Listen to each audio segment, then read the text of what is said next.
Et si je te disais que tu passais à côté de 50% de la relation? Oui, oui, tu as bien entendu. Tu penses certainement bien faire et tu fais certainement déjà très bien. Mais pourtant, ces éléments qu'on met de côté nuisent à l'engagement de ton client. C'est-à-dire qu'il ne va pas assez loin, tu ne vas pas assez loin toi aussi dans sa compréhension, ce qui va l'empêcher de prendre des décisions. C'est ce qu'on voit dans l'épisode d'aujourd'hui, c'est parti.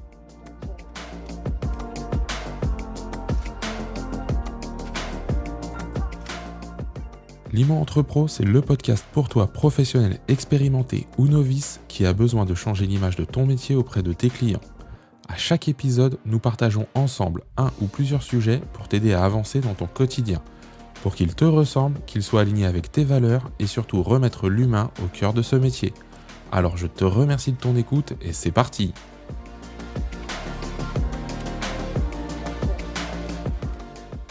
Bienvenue à toi sur ce nouvel épisode de Limo Entrepro. Que tu sois habitué ou tout nouveau sur ce podcast, eh bien, ça me tenait à cœur déjà de te souhaiter encore une fois la bienvenue parce que aujourd'hui, et je m'en excuse, j'ai utilisé un titre un peu inquisiteur, mais tellement vrai d'ailleurs que je peux me l'appliquer très clairement. On passe à côté de 50% de la relation. Je vais tout te donner dans cet épisode, suis-le attentivement parce que chaque point est important. Qu'est-ce que j'entends par là? Eh bien, aujourd'hui, quand un client vient vers nous, quand il vient nous prendre nos services, nos conseils, en tout cas nous demander déjà conseil, souvent, et même nous on le fait comme ça, on lui vend le résultat. Très concrètement, un client, je vais lui dire, confiez-moi votre bien pour que je puisse le vendre. Ce que je lui mets en avant, c'est la vente, c'est la finalité. D'ailleurs, c'est pas forcément la finalité pour mon client, mais ça, c'est pas l'objet de l'épisode d'aujourd'hui. Et donc ça, ce n'est que la sixième étape dans son processus de prise de décision. Je vais te détailler donc ces 6 étapes parce que, avant d'arriver au résultat, eh bien, il va falloir aborder tous les autres points. Et souvent, sur ces autres points, nous n'abordons que le point numéro 1 et le point numéro 5 plus le 6. Donc nous mettons de côté le 2, le 3 et le 4. Alors, je fais pas plus de mystère et j'enchaîne tout de suite. Déjà les 6 points. Premier point, les faits. C'est la situation, c'est ce qui se passe, c'est ce qu'on constate. D'accord?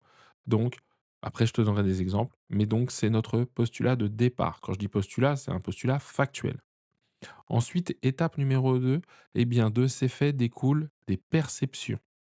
D'accord? C'est la représentation que l'on se fait ou que notre client se fait de ces éléments factuels. D'accord? Et encore une fois, nous n'avons pas tous les mêmes perceptions. Point numéro 3, de ces perceptions découlent des pensées. D'accord? C'est-à-dire que, eh bien, on a une de représentation de la situation. De là, on commence à se faire une petite histoire dans notre tête. Point numéro 4, de ces pensées découlent des émotions. Donc, d'accord? Je me suis fait ma petite histoire dans la tête. Et là arrivent les sentiments, le ressenti qui accompagne donc ces pensées. Point numéro 5, c'est le passage à l'action. D'accord? Ou les actions qu'on va mettre en place, qui découlent des faits, des perceptions, des pensées et des émotions. D'ailleurs, souvent, ce sont les émotions qui nous font passer à l'action. Mais c'est un ensemble des 4 points précédents qui amènent à l'action ou aux actions. Et enfin, sixième étape, le ou les résultats. Donc tu vois, je te pose la question, là déjà, avant de donner un exemple, est-ce que tu abordes les faits, les perceptions, les pensées, les émotions, les actions et les résultats avec ton client?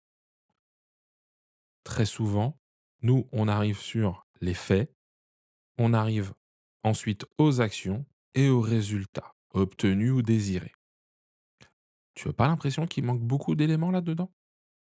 Je vais te donner des exemples concrets et très simples. Quand on arrive chez un client, qu'il l'a mis chez plusieurs confrères, professionnels de l'immobilier, que ça fait quelques semaines, voire quelques mois et qu'il ne se passe rien. Nous, notre premier constat, c'est quoi? C'est de regarder les faits et dire: «Il a fait n'importe quoi». D'accord? Il a multiplié les professionnels, mais c'était pas ça la solution. Sauf que notre client, s'il a fait ça, c'est qu'il a pas la même lecture de la situation que nous. Mais pour avoir cette lecture au global, c'est pas juste de regarder: «Ah bah regarde, Au bout de 3 semaines, il l'a mis chez un autre, 3 semaines plus tard, il l'a encore mis chez un autre et aujourd'hui, il se retrouve avec 5 qui sont à des prix différents et rien ne va. Non, lui, il s'est certainement fait une représentation différente des choses, ce qui lui a amené des pensées différentes et nous, bah, on n'est pas juste sur la même longueur d'onde que lui. Et donc c'est là où il va falloir aller chercher ces éléments-là. Je vais te prendre un autre exemple et te le détailler davantage. Demain, un professionnel te fait venir, il n'a pas encore mis son bien en vente. Par contre, quand il a acheté, ça ne s'est pas bien passé. D'accord? Il a acheté 5 ans plus tôt son 3 pièces, mais ça s'est pas super bien passé lors de l'achat avec le ou la professionnelle qui l'a accompagné. Pour X raisons, il n'a pas été suivi, il n'a pas été tenu informé, on met ce qu'on veut derrière. Là donc, il te fait venir. C'est les faits. D'accord? On découvre ça. Et nous, peut-être qu'on va focaliser sur, bah voilà, aujourd'hui vous avez besoin de vendre parce que bah, vous allez avoir une mutation, on va prendre cet exemple-là, et bah, ce que je vous propose, c'est qu'on avance ensemble avec un mandat et on va mettre ça en place, on va faire des photos, on va faire une annonce, machin, etc. Ok. Résultat, il ne nous confie pas la vente parce qu'on est passé à côté de 50% de la relation. L'effet, aujourd'hui, il a une mutation, il doit vendre. Ok. Quelle perception déjà il a de la situation? Est-ce que c'est quelque chose aujourd'hui de volontaire ou d'involontaire, cette mutation? Est-ce qu'aujourd'hui, il est prêt, lui, à quitter ce lieu ou pas? Est-ce qu'aujourd'hui, ce client, il a entière confiance dans les professionnels qu'il va rencontrer? Quelle est sa représentation des choses?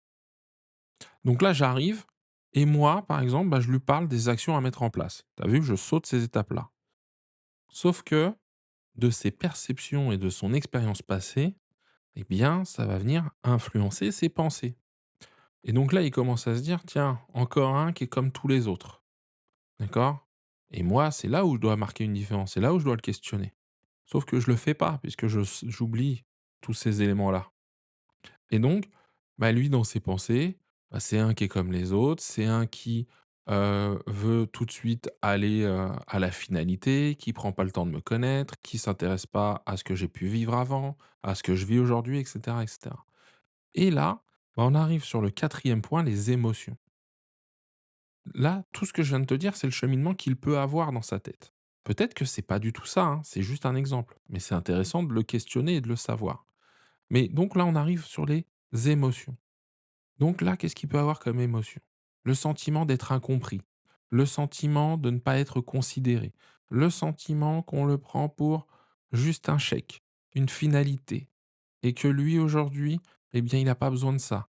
Il est peut-être même en colère vis-à-vis des anciens ou de l'ancien professionnel qui l'a accompagné, sauf que sa colère, il la transfère sur celui qui l'a face à lui. Ça nous arrive tous, hein. Combien de fois on n'est pas satisfait d'un service d'une entreprise et on s'en prend à l'interlocuteur qui est devant nous? Sauf que, il n'y est pas forcément pour grand chose, d'accord? Mais donc il a ces émotions-là et là, c'est pareil, bah, je lui permets pas de les libérer. Je ne lui permets pas de m'en parler et donc si je vais pas là-dessus, quelles actions on va pouvoir mettre en place? Surtout si je propose des actions qui ressemblent à celui qui l'avait accompagné précédemment et avec qui ça ne s'était pas bien passé. Il va vite me se dire: «Bah, c'est les 2 mêmes personnes, en fait». Alors quand je dis les 2 mêmes, ils ont les mêmes profils, ils ont les mêmes caractères et ça, c'est dommage parce que j'aurais pu construire un plan d'action complètement différent ou alors le même, mais pas avec la même relation, pas avec la même intention pour aboutir au résultat de mettre en vente ou de vendre. Mais tu vois, ça, c'est des exemples qui sont factuels. Quand je dis factuel, je suis parti des faits, mais j'ai été l'interroger sur plein d'autres éléments. Oui, c'est plus long. Oui, c'est moins simple. Là-dessus, je suis d'accord. Mais oui, c'est primordial à une relation établie, construite, avec un certain poids qui va nous permettre d'aborder des sujets peut-être qu'on aurait mis de côté, peut-être qu'on découvrirait dans des phases beaucoup plus complexes. Et ça, moi, je le veux pas en fait dans la relation avec mon client. Moi, ce que je veux, c'est le voir et échanger avec lui sur tous ces aspects de la relation. Pas juste, j'arrive, Les faits, c'est que vous avez besoin de vendre, donc on va mettre ça en place et voilà quel résultat on va obtenir. Parce que là, je me coupe de trop d'éléments. Combien de fois on pose des questions et on les met de côté? Combien de fois on ne les creuse pas? Combien de fois on ne va pas chercher?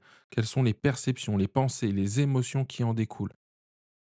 Nous, on regarde les faits, vous l'avez mis chez plusieurs, c'est pas la bonne décision. Donc là, il va falloir changer, il va falloir passer à l'action et le mettre en exclusivité maintenant chez moi. Sauf que pour la plupart des clients, c'est trop abrupt. Il n'y a pas ce sentiment d'être compris. Il n'y a pas ce sentiment d'avoir créé quelque chose, de s'être intéressé à lui. Et donc il se dit, bah lui, il veut directement aller à la finalité. Ou elle, hein, c'est la même chose. C'est pas masculin ou féminin, parfois on a peur. Parfois on veut pas y aller, parfois on est pressé. La plupart du temps, c'est parce que on veut pas aborder ces sujets-là. C'est les sujets sous le tapis.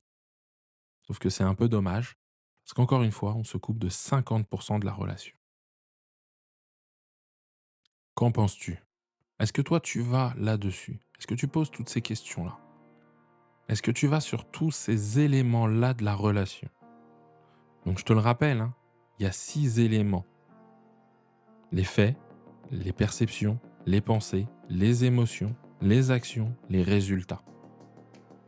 Je le redis, d'après moi, beaucoup de conseillers et de conseillères s'arrêtent sur 3 seulement et en laissent 3 de côté. Si toi tu vas chercher ces 3 éléments supplémentaires, tu ne seras pas du tout dans la même catégorie que les autres. Tu ne vas pas du tout aborder les mêmes sujets et ton client ne va pas du tout avoir le même ressenti vis-à-vis de toi que vis-à-vis de tes concurrents. Je t'invite à y réfléchir et à expérimenter. Si tu as des questions, si tu veux qu'on en parle plus en détail, tu me contactes, d'accord? Il n'y a aucun souci, c'est avec plaisir que je répondrai à tes questions, qu'on pourra aller plus loin ensemble. Maintenant, cet épisode touche à sa fin. Je suis très content de l'avoir fait parce que c'est un sujet, moi, qui me parle énormément.